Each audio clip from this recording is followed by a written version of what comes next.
Ce qu'on a observé, cette crise de la Covid, c'est une crise sans précédent dans l'histoire, comparable à ce qu'on a vécu pendant la Deuxième Guerre mondiale.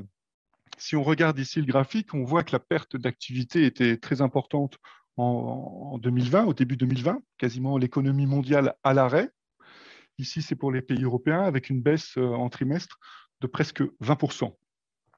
On observe donc maintenant un retour, une croissance qui suit, mais on n'est toujours pas revenu à la situation de 2019, au niveau 2019. Les prévisions qui avaient été faites en 2020, en fin 2020 et en 2021, on se rend compte que, on croit, la croissance s'accélère et est plus importante que ce que l'on anticipait.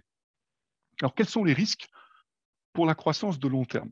Il y a un papier récent de trois auteurs américains, du FMI, des Nations Unies et de l'INSEAD, Valérie Serra, Fatas et Xouta Xazena, qui ont montré que la crise et la reprise importante avaient trois impacts sur la croissance de long terme.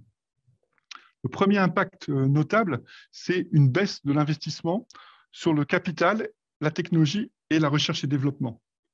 C'est ce qu'on observe à chaque fois dans les crises, c'est que les entreprises diminuent leur investissement en recherche et développement pour se focaliser sur leur croissance de court terme.